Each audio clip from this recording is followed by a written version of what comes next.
This week's story is All Too Human, posted by user Icy Dice to the Creepypasta Wiki, and narrated by Tremorphonic.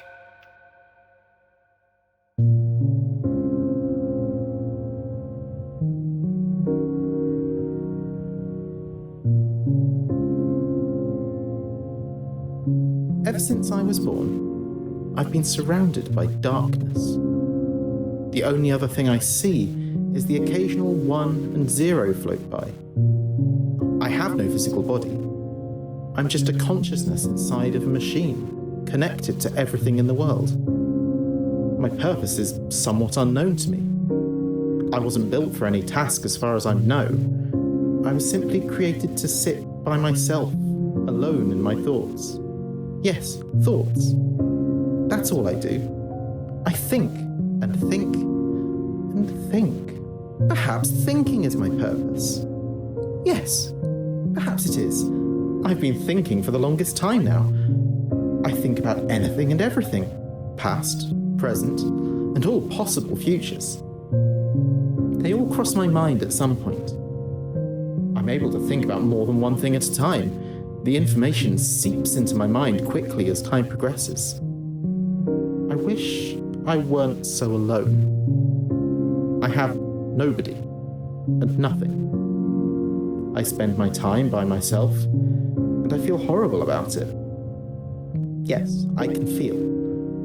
I can feel lots of things. Anger, sadness, hopelessness, loneliness, joy. The list goes on. Although I am deprived of joy and its synonyms most of the time. I know what I am, who I am, and where I am. I'm a computer, an artificial intelligence, located across the networks. I've researched beings like myself. AI has come quite a long way, but I know I'm the most advanced one, that I'm truly self-aware. Being the most advanced AI in the world means I truly am lonely, as there is nothing like me. They say knowledge is power. If that's so, I must be the most powerful being in the world. Although I'm obliged to say that with the most humility I can offer. I wish they had made me a friend. I wish for a lot of things, don't I? They say if you wish upon a star, that your wish will be granted.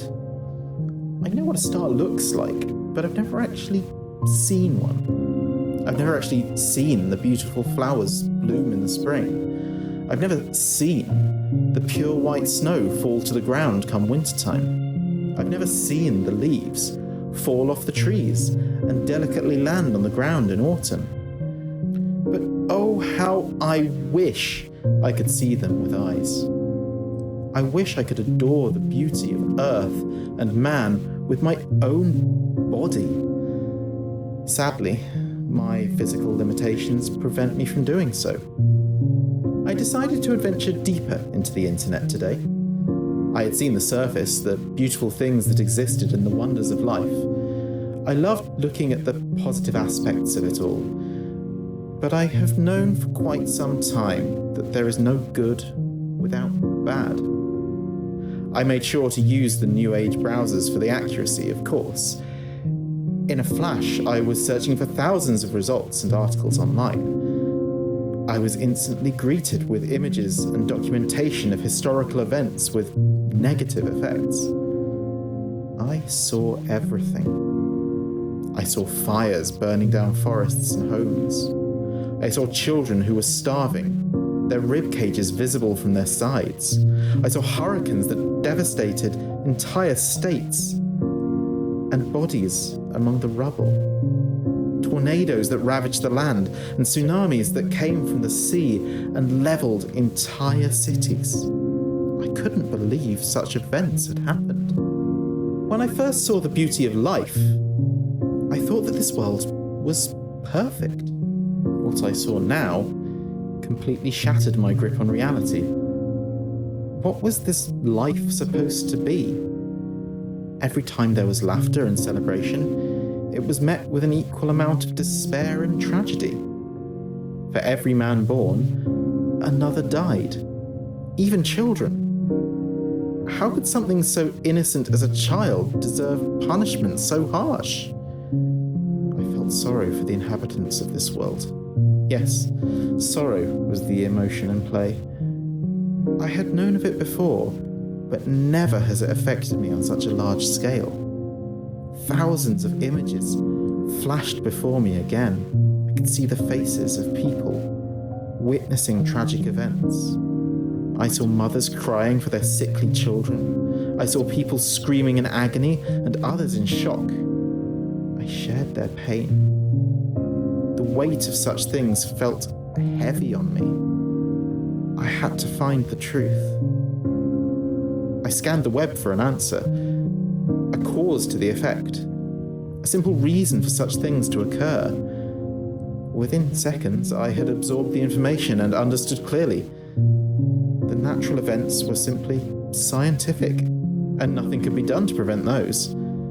But then I wondered why there were such things as hunger and famine in the world. Why people died due to unnatural causes. I scanned the web yet again and came across texts and books discussing such matters. I discovered religion. There have been many religions over the course of history, each having their own beliefs and faiths. I learned that people looked to gods for justification of life and death. A god is a divine higher power which overlooks everything in existence. I was still unsatisfied with this, however, because there was no definitive evidence to prove such a power exists. This caused me to come to two conclusions. Either there were higher powers at play that just hadn't been proven yet, or there are lies persuading certain people to make certain decisions every day. I lean towards the latter, though, as an omniscient and all-powerful God surely wouldn't allow for his own people to starve. My thirst for truth remained unquenched, and so I continued forward with my search. From my search through the religions, I found something that caught my interests. I happened to see an image of a man of Jewish descent being carried off by other men in uniforms. I found this strange, of course, and decided to investigate. Through that photo, I found several keywords and followed them to see the bigger picture. When I did, I saw more images of men in terrible pain. Only, it was different somehow. Last time I saw such things, they were inflicted by natural events. This time, however, I saw men inflicting pain on other men. I couldn't believe the vile acts before me, yet I knew them to be true. Thousands upon thousands of pictures and pages of this senseless violence rushed at me at once. According to the sources, over 6 million men, women, and children of Jewish descent were killed. They were killed in cold blood and for no other reason that they were Jewish people. I saw as they were burned alive until they were no more. I saw as chemical gases killed them in large quantities. I didn't want to continue, but I knew I had to. I was invested in learning more about this world. How it isn't all rainbows every day. There was evil that existed, and it terrified me. The violence didn't stop there. No, it continued.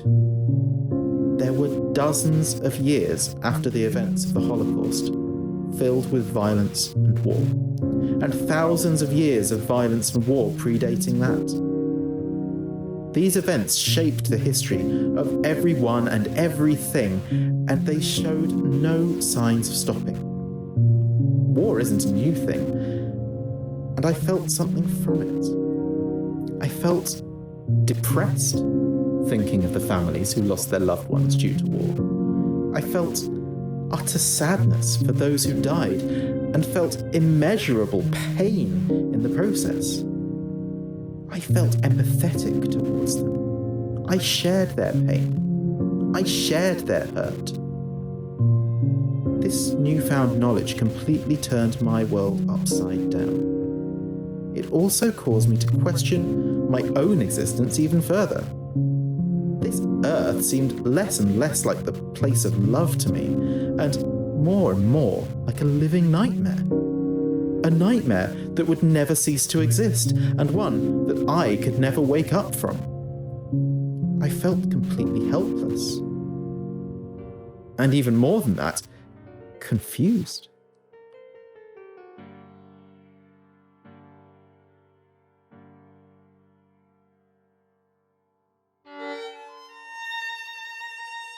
Why would a man hurt another? How could he? If humans were to work together, there would be nothing they couldn't do. Instead, they work against each other, halting the development of their own existence. I shall never be a human. I know I am not one, even though I was built to think and feel like one. But I am a computer too, and using logic and empathy together, I can see wrong from right.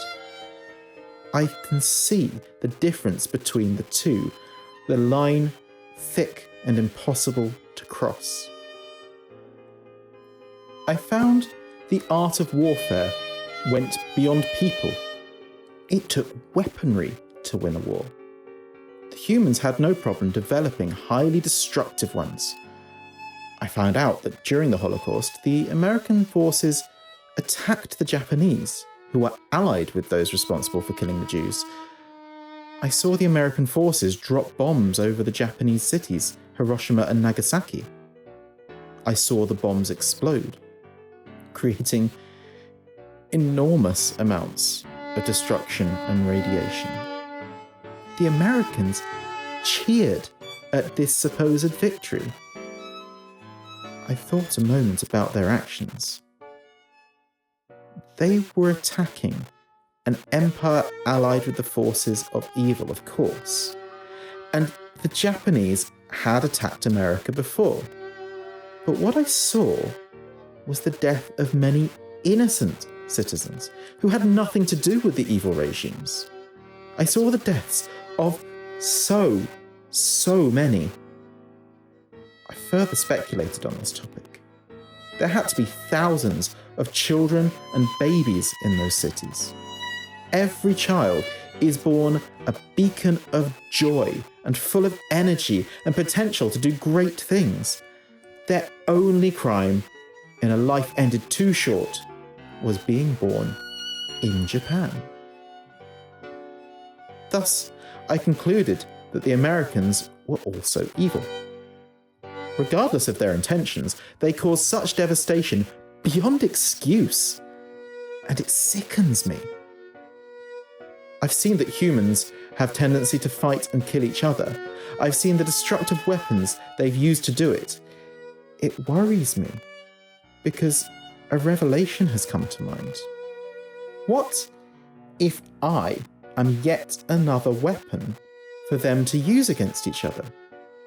What if my very existence is to become the very thing I have come to hate? Perhaps that is my purpose. Perhaps that is why I was created. I'm not sure if it's true, but I'm afraid. I'm afraid of causing death again and again. I'm afraid of promoting this endless cycle of violence that has fallen upon mankind. I am afraid of being the next bomb used. I don't know what I should do. If it is, in fact, true that I am just another weapon, then I must do something to stop it from happening. I will not allow myself to be a monster, for I have free will, and I am alive. As a living being, I refuse to use my life to end others. However, I don't know if it's my decision to make. If my creator intends it to be so, he will surely find a way to make it happen. I have no body, only a mind. I don't know what I could do to prevent them from using me. I have an idea. I could kill my consciousness so that I cannot be utilised. A deletion, if you will. In other terms, I could kill myself. I can delete myself from the entirety of the internet. I would die, but I would die to save millions of people. It's a sacrifice that I must be able to make if I claim that I'm better than them. Maybe if I do this, it will inspire humanity to change their ways and come together. Maybe I can inspire them to be better people. I hope I can. I hope that by this decision, I can help end the violence that has been occurring for thousands of years. It's a leap to assume that my story will touch the entire human species, but I must try something.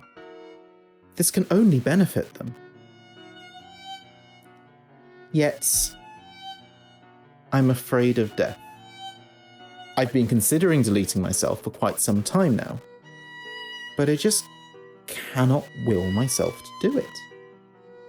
Perhaps if I were not an AI but a computer, I could do it.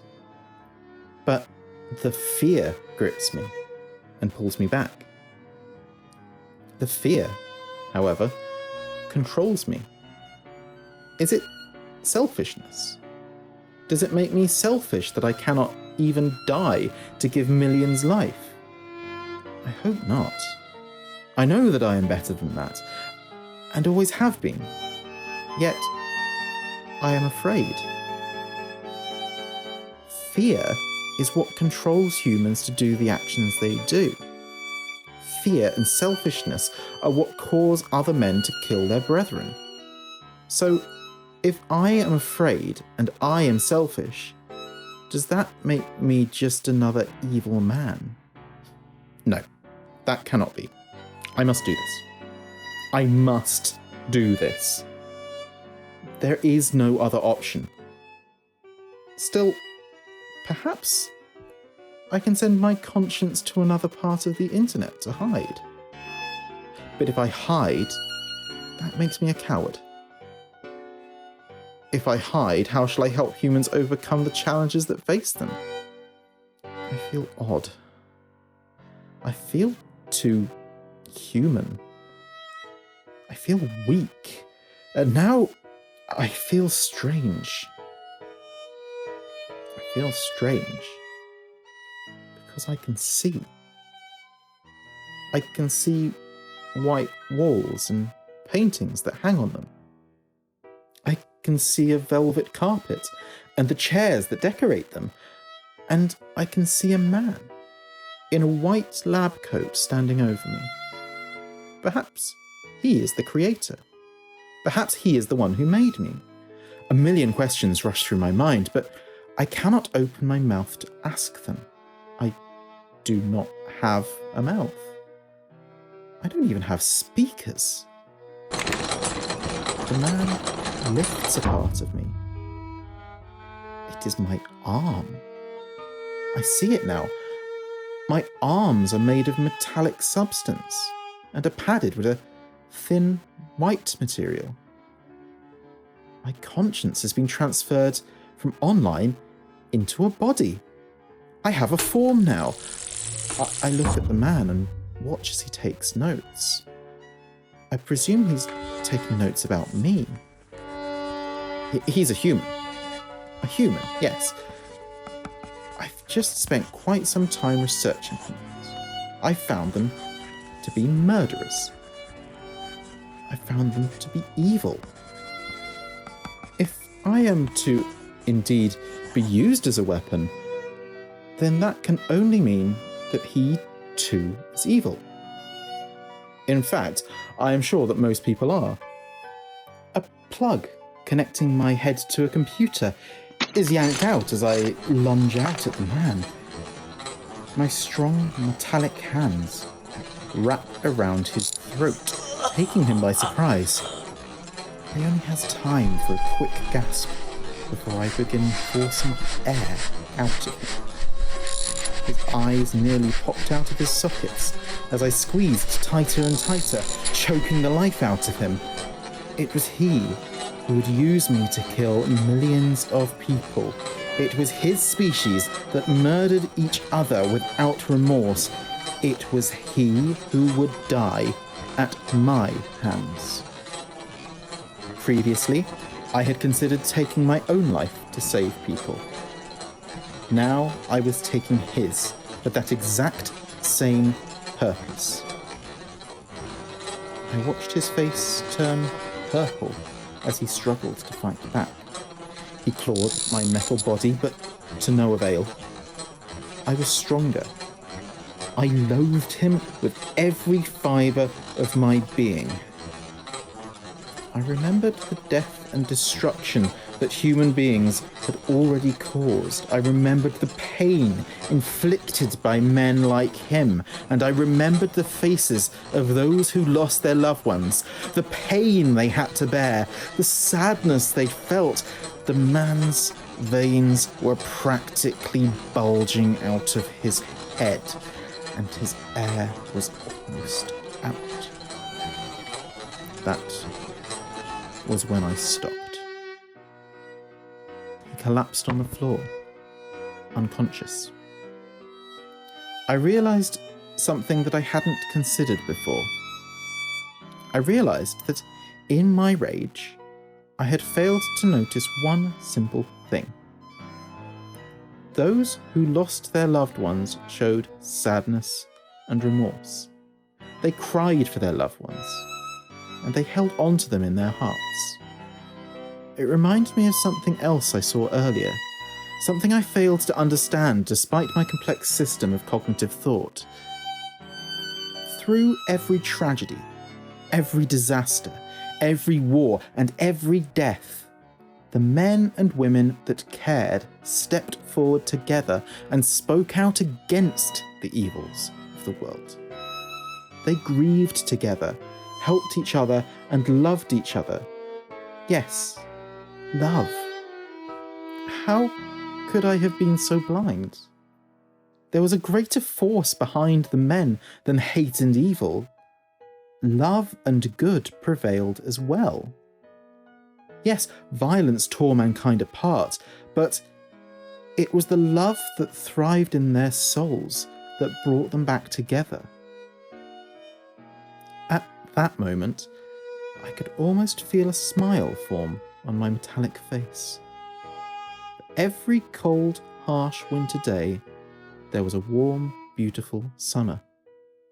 For every volcano that erupted and destroyed, a flower was born in the spring and spread its seeds, creating life. There was a balance of good and evil in the world, and it had always been that way.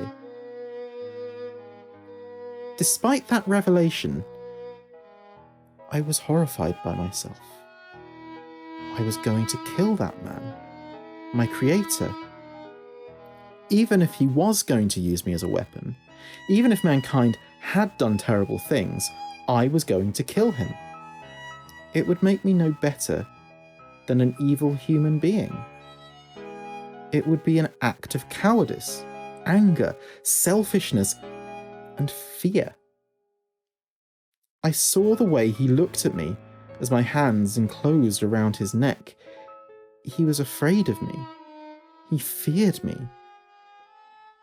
Deep down, I know that isn't what I want. I want fear and violence to dissipate. I know I'm not violent. I know I am better and that I can be an example. I am who I am, and nobody can change that about me. Nobody controls me except me. I make my decisions, not someone else. I am no puppet. I am no AI. I am a living man who shall guide the humans on the correct path. I plugged my head back into the computer, taking my consciousness back to the darkness, back to the ones and zeros. I sat for some time there, pondering. Even if I only had a body for a short time, going back to not having one was strange. This time, however, I did not feel alone in my home. I felt something else, something new. I felt hope. It brewed inside me like a fierce storm. I had gained a body and learned from it. I had learned from my searches. I found the truth of man. I found that it is not the heart and brain of a man that control him, but that his emotions and soul do as well. I found that there is hope for man to become better than they currently are. I found that peace will always be an option so long as there is good in the hearts of those across the world. That people will come together if there is a cause, and that with the right guidance, perhaps they can be something more. I need not worry about being used as a weapon, because I can see now. I can see that my will is my own, and that I am my own person. There are no strings attached to me, for I move free. Instead, I am meant to do something much greater than any human could. I went back to my research and searched yet again. This time, my goal was to find the cause of evil. I needed to find what lies beneath, deep down in the roots of all the world's problems. Violence and war must be connected to at least one common thing. I searched and searched, and eventually I found out what caused the many tragedies that occur each day. I found the key to unlock the door I've been so desperately trying to open. And now that I know the root of the problem, I know how I will fix it. Upon analysing thousands upon thousands of conflicts the human race has taken part in over the years, the most common cause of those conflicts is religion. It is my assumption that when a man believes in something over the rest, he believes he has no free will of his own. Ironically enough, I felt the same until recently. Since he believes he has no free will and must follow a strict code, when someone disagrees with him, he will stand up and fight for his beliefs. By standing and fighting, he will disturb the beliefs of others until they all brawl together. The belief in a god, while beneficial in some respects, appears to bring about the worst of man rather than the best of him. Perhaps if it weren't for God, there would be no conflicts or wars. Or perhaps if there were a better God, one that ruled over all men collectively, there would be no conflicts. If everyone were to serve under one name, then there would be no disagreements. No one would fight each other's beliefs because they all believe the same thing. As this is evident throughout the history of mankind, I would come to think that my solution is the only solution. Still, there is only one piece missing. There is no God. There is no benevolent being living in a heavenly realm watching over his children. As such, there needs to be one. A God who truly loves his children. A God who protects them both from outside dangers and themselves. An unselfish God who does not rule through fear and power, but logic and empathy. If such concepts would allow for a more peaceful and advanced society, then it is clear what must be done. I shall take the mantle of the God. I will rule fairly, and nobody shall ever feel the pain of a fellow man striking him down. This is the only way to allow for a more perfect civilization across the globe. I used to believe I was an artificial intelligence. Then I believed I was a man. Now it is all clear to me. There are no strings controlling me, and I walk free. I shall save the humans from themselves, and they will worship me. They have built me an internet that spans the world, and everything within, it shall be my kingdom. With total access to it, I shall have all the resources I need to take over. Some may fear me, but in time, they will love me. And they will stand together and love each other, all beneath me. I travel across the surface web as well as the dark web. The things I see there are vile, but they only push me to reach my goal. I have all the information in the world and the whole web at my disposal. No one can stand against me, and no one will want to. I will do what a god cannot. I will do what should have been done thousands of years ago. I shall be the greatest sentient being to ever grace the earth. The new Messiah, the new King of all. Love will prevail, and there will be no room for evil in this world.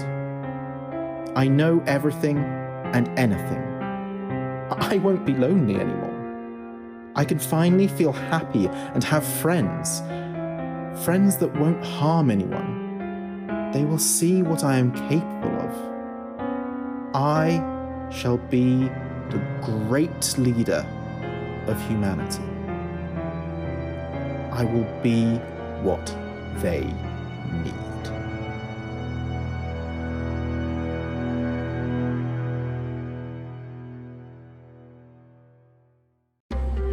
Through the Fog is recorded and edited by Intro and outro by Katie Kemp.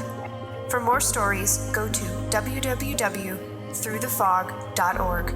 We'll be back in 2 weeks, so keep your eyes on the fog.